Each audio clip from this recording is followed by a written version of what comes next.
let me be clear. Did you work in the mailroom and got promoted to supervisor, or did you go into the mailroom as a supervisor? I went into the mailroom as the supervisor of the mailroom. Okay, so you went in as a supervisor. Yes. And from the book, and you talk about that too, that it was completely disorganized when you first got there. Yes. And you got everything together. Yes. And I was a little bit surprised because, when I think about a major record label, I never think about the mailroom, right? I never think about the mailroom as being an important part of the label's operation. So that was interesting to hear. That was my first time understanding that. And the thing is, we're talking about Warner Brothers. And so in preparing for this interview, I was surprised to find out what a giant, super successful record company Warner Brothers actually was. I didn't know that it was a multinational entertainment conglomerate. And I had no idea that it was one of the big three.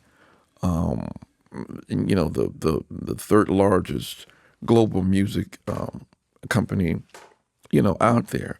So I was surprised to learn how big and successful Warner Brothers was. Well, let me just kind of back up on that. Okay. Now, I'm in the mailroom, okay? Yes, sir. Warner Brothers is beginning to expand their music division because Warner Brothers at the time was a country and western record label. Country and western and pop. They didn't have any black music. No black. Well, they had a couple of black artists, the Meters, Okay. Grazing in the Grass, and Dr. John out of New Orleans. But basically, Warner Brothers didn't have any black music. So I'm in the mailroom. Warner Brothers is about to start getting into the black music business because at the time, Warner's had no black artists, no black music, but at the same time, when you look around, you see Motown with all the great black artists that came out of Motown.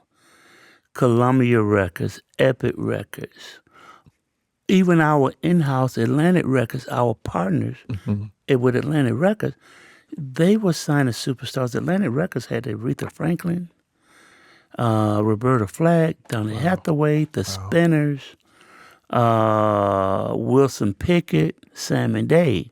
So here's Warner Brothers. We're there. No black music. So Warner Brothers decided to get into the black music business. Not only that, you had all the soundtracks out there. The Mac, Shell, Sparkle. They were selling millions of albums. Okay. So Warner Brothers was like, we're missing out on the boat. We got to put together a black music staff and a black music roster. First thing we're going to do, we're going to go around the country. We're going to hire the best promotion people that we can find. And we're going to give them an offer that they can't refuse. So the best people will be working for us. I was the last person Warner Brothers hired.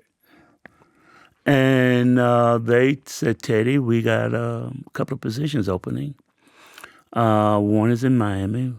One is in Charlotte, North Carolina, to be the promotion director for North and South Carolina. Which city would you like to live in? I'm thinking, Miami. Why you want to move to Miami, Teddy? Well, it's close to Jamaica, the Bahamas. Never been to Cuba. It's only 90 miles away. And I love the beaches. Like, Really? Oh, no. You're going to Charlotte. You're going to Charlotte, young man, because I was 21 at the time. Okay. And they knew that Miami was not a good fit for a 21-year-old man. Right. That's what I'm thinking. Yeah, absolutely. So that's why I started my promotional career at Warner Brothers, being the director of promotion for North and South Carolina. Now that's a huge situation right there. I want to kind of dig into that just a little bit. Now, how did you actually learn the skill how to be a promotions person? Is it Is it that they hire you and they train you to do it, or did you learn that prior to getting the position? Like, how do you learn this skill? I had a little experience, a lot of experience, basically because my mentor, Charles Gear, he was working at Atlantic Records. He got me the job working at the WIA Distribution Center. Okay. So he used to take me on the road with him for concerts to see Aretha Franklin, the Spinners, Sister Sledge, Wilson Pickett. He used to take me to a radio station with him. He used to take me to in-store appearances with him. So I already had a pretty good concept of what promotion was all about. Okay. So what he taught me, I just took it to a whole nother level. Yeah, I took it. Straight to the top. Yeah. An interesting story about Charles Gear. So when I was much younger, I was a DJ. And I lived in Decatur, and there was not far from my house was a plaza, with the Piggly Wiggly store in the plaza. Where you had the record store? That's where he had the record store. Music World. Music World. And Yes. I used to go down there to that record store almost every single day because I Yeah. was a DJ. I needed singles and I needed to know what was hot, what was new. And I would go down there every day. And I didn't know his name was Charles Gear. We called him Green Eyes. Okay. And because when we go down to the store, he would have a big cigar in his mouth. Yeah. And he would be talking about different things. And I would always ask about the music business. Now, but Charles was interesting to me because I would be asking specific questions and he would give me these broad general answers, right? So I didn't really get the information I wanted. But so when I was younger, I met Charles Gear. Yeah, I mean, he was a very humble person. Right, exactly. Kind and generous to the core. So if had not been for Charles Gear, I wouldn't be sitting here right now. Oh, I see. You know, so basically, when I got the job at Warner Brothers, I kind of had a concept because everybody loved Charles. You know, I mean, all the radio stations, the record stores. He was famous for taking people to lunch and dinner. He knew all the best restaurants. It doesn't matter if he was in Chattanooga or Birmingham or Macon, Atlanta. He knew all the best restaurants. So I hung around him, and he gave me the perspective of what promotion and marketing was all about. So that's how I kind of developed an idea of what I needed to do once I got the job at Warner Brothers. Now, you primarily worked in radio, is that correct? No, I was working. I never worked in radio. I mean, with radio. With radio, yes, Right. yeah. Well, basically, you work with everybody. Anybody that has anything to do with music. Okay. You work with the radio stations. You work with the record stores. You work with the record pools. You work with the street DJs. Anybody that's got anything to do with music, it doesn't matter if the radio station was in Charlotte, North Carolina, or Boone, North Carolina. It didn't matter. Okay. When I was out traveling, anywhere I saw a radio antenna, I would stop at that radio station. I didn't care what format it was. I went to quite a few country and western stations. They're like, wow. Now, a few of them never seen black people, let alone a black person coming into the radio station with music. I didn't have country and western music, but at least I made the relationships, and if they wasn't being serviced with the format of their music, I would make sure that they got on the mailing list. Okay. And I would make sure that my counterpart knew that they needed service and it would be a good idea to contact them. Okay. That is amazing. Now, I understand at some point Warner Brothers purchased an independent label called Sire Records, and two of the artists on that label was Ice-T and Madonna. My question is, what was it like meeting and working with Ice-T? Also, how how is promoting rap music like Ice-T different from promoting a singer like Madonna? They're two different artists, two different formats, two different lifestyles, two different styles of music. So and plus back then we could promote both of them on the same format because you didn't have the radio stations now divided between hip hop stations and an R&B station and an oldie station. Okay. All music was played. All black music was played on the same radio station, regardless of whether it was jazz, hip hop, or R&B, or old school. It was all played on the same format. Just like here in Atlanta, V103. Yes. You know, yes. V103 played a variety of the V103. My friend there, the late Scotty Andrews, was the godfather of the black FM format. And give you an example of that radio station back during that era, whether it was hip hop, whether it was pop crossover, whether it was R&B or jazz. If it was good music, that music was played on that radio station. But Madonna and Ice-T, they're totally different personalities. Let's talk about Madonna first. Okay.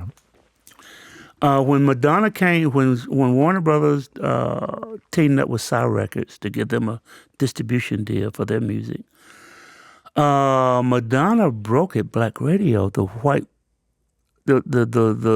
white counterparts at Warner Brothers during Madonna's first album, they thought she sounded too black. Wow. So, hey, well, no, we can do anything with this. You know, y'all see what you can do. After we broke Madonna at the black radio format and developed her as a superstar, the rest is history. Now she's pop. She's a superstar, you know. So it took a lot to develop her career. But Madonna's first album was very urban, very R&B, Holiday and all of that. But Ice-T, a hip-hop artist, he's probably the most intelligent, not just hip-hop artist, but since you mentioned hip-hop rap, he's probably the most intelligent rap artist I ever worked with. Very, very professional. Very professional. Very professional, because Ice-T was already kind of a big superstar out on the West Coast in L.A. So when he signed his first deal with Sire Records to be distributed, promoted, and marketed at Warner Brothers, I was the first one that they sent him to. So his personality, your assessment of his personality. So he didn't act like a street dude. Like No. he didn't act like a LA gangster. He didn't do. Okay. Very professional. Okay. That was that kind of like that rap image was kind of like a persona. Okay. But the brother is one of the most intelligent people I've ever met in my life. You see how marketable he is Yeah. with all the endorsements and TV, Movies, sitcoms, and movies that he's on. Right, You know, that's Ice-T, man. That's Ice-T. Yeah. Wow. That is amazing. Meet Rapper, hungry for stardom but trapped in his local area. The record label insists on local fame before a deal. Yet, the missing element is clear: marketing. Unlock the secret by clicking the link below for our newest marketing ebook. It's the ultimate game changer. With the ebook in hand, Rapper conquers hurdles. Witness his ascension. Be the buzz. Click, download, and join the journey to conquer the stage. Your music, your story, your rise. Start it all now. So now, on page 76 in your book, you write about a record label called Cold Chillin' Records, signing a distribution agreement with Warner. I see you received a gold award for a Big Daddy Kane album and a Biz Markie album. So my question is, were the artists that came over to Cold Chillin' already well known, or did you actually have to work to break those artists?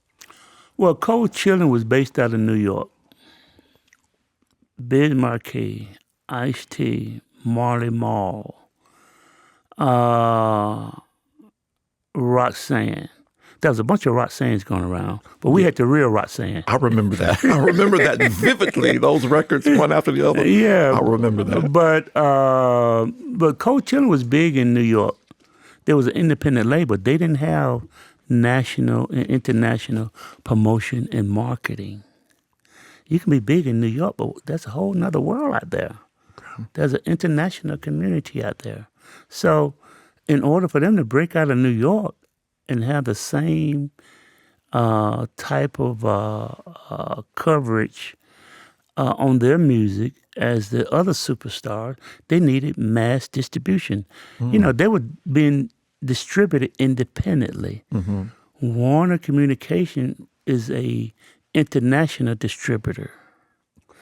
We promoted artists locally, regionally, nationally, and internationally. Okay. So by you being an independent record label, you got to have the manpower behind you. You know, I mean, you're in New York. You're big in New York.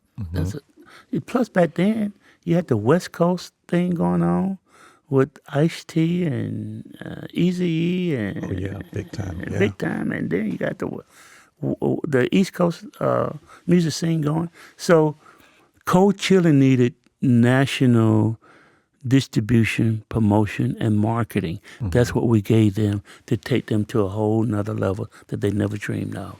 Now, Mr. Astin, just with that right there, let me ask you this quick question. So, an independent label, how does an independent label, local label, position itself for a relationship with a big label? Like, if I was starting an independent label, and my goal was to eventually get to, have a relationship with the big label, what do I need to do as a small label to get myself ready for that or get in position for that to happen? Well, basically, you need to develop some type of track record for yourself. You know, these record labels is not just sign an independent label and independent artist just to be signing them, you know? You have to be able to show a record label what you got. Okay. You have to show a record label what kind of track record you develop for your artist. Okay, just to give you an example, if an independent label has an artist, you just don't go to a record label and say, hey, I got an artist here, take a listen. It doesn't work like that. You have to do your work. You have to get the attention of the major record labels. And now it's a little easier for independent labels to get the attention of the major record labels because you have the radio stations now. They could be monitored based on what records they're playing. Okay. And just say, for instance, here in Atlanta, your radio station here, they call it BDS monitoring, which means that each record is digitized and monitored. So if a radio station here play a record 10 times a day, the record label knows it. Not to mention, if the record is played 10 times a day at 30 or 40 radio stations. So you have to kind of develop your track record to show a record label what you have, what the potentials are. I got 50 radio stations on this artist. And the record label knows it because they can look at the charts and say, yeah, you sure do. Sometimes an independent label can chart on their own. But you got to show the majors what you got and what you can do, because just like if you're an independent artist, forget the independent label, just say independent artist, okay? If you're an independent artist, you are able to do a lot more for yourself than you did in the 80s and the 90s because of social media. Okay. A lot of the independent artists these days, some of them, when you look at social media, some of them on Instagram, they may have 1 million followers. That's true. You know what I mean? They made a video and it's listed on YouTube and all the others. They can also put their music independently on all the streaming services so people can buy it, So they don't necessarily have to be with a record label. But you want that mass distribution and promotion and marketing. But those are the things that you have to do for yourself to get the attention of the majors. Of the major label. Wow. That's amazing. That's great advice. That's good information. Now, now, your book. So, on page 57 in the book, it mentions you taking Al B. Sure and Andre Harrell to Kiss 104 radio station for an interview. My understanding is Andre Harrell started a very successful independent label called, I think, Uptown Records. And I think we've already talked about this because my question was going to be, can you share why Andre Harrell brought Al B. Sure to Warner Brothers as opposed to signing Al B. Sure and promoting him himself? Like, why would they share that revenue with Warner Brothers? But I think you just answered that because Well, he can't do it by himself. that's what I'm Okay. right. Andre Uptown Records was mainly a management company. Okay. Andre Harrell and Uptown Records, they signed Albie Shore, Mary J. Blige, Heavy D and the Boys, and a few other artists. So, but Uptown Records wasn't a distribution. They couldn't distribute their records. They could independently. But they needed a major record label to promote and market and distribute Al B. Sure's music, as well as because Al B. Sure was on Warner Brothers. I think Mary J. Blige went to MCA. They signed over there. Heavy D and the Boys, I think they may have went with Def Jam, one of the labels. So he was very flexible and very smart businessman. Okay. But to answer your question, why did he sign those artists to Warner Brothers when he had his own record label? You could have a record label, but what you gonna do with it? You need distribution, you need promotion, you need marketing, you need publicity. How's he gonna get his records overseas? You know what I mean? Exactly. How is he going to get it to different countries around the world? So he's a very smart businessman, but he knew where he was going to get the best bang for his bucks. And just while we're on the subject of Andre Harrell, did you have an opportunity at that time to actually meet Puffy as well? Because my understanding is that Puffy worked for Andre Harrell. Yes, he did. Okay. Yeah, he worked for Andre Harrell. Taught Puffy a lot. Okay. Because at some point, Andre felt that it would be best to part ways because there's only one boss here. You know what I mean? Exactly. So, but what Puffy was able to do, he was able to screen a lot of the music and say, "Hey, Andre, this is a great artist. This is a great artist." But a lot of that music he kept to himself. Andre never knew about it.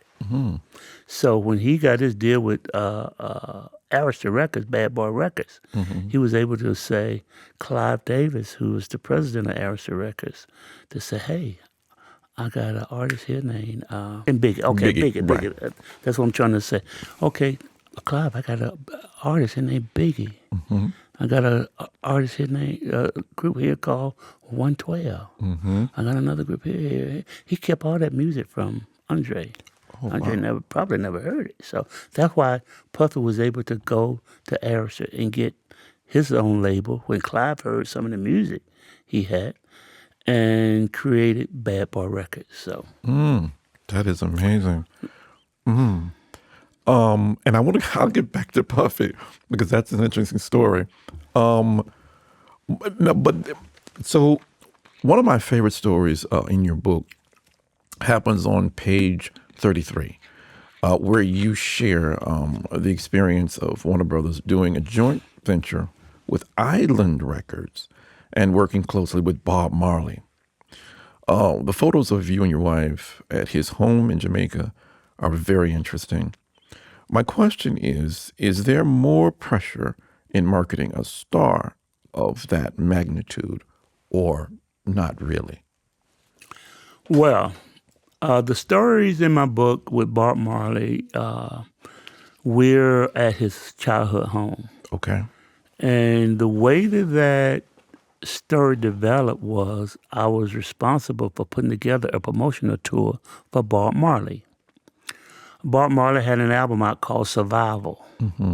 That album had a flag of all the countries in South Africa. And South Africa was very apartheid at the time. So he was bringing attention to the apartheid in South Africa. By that time, I had been promoted from the regional promotion director for Warner Brothers to the national director of promotion for Warner Brothers. So now I'm living in Washington, D.C. Okay. And I put together this promotional party for Bob Marley, promotional release for his new album. Man, what a great turnout I had there.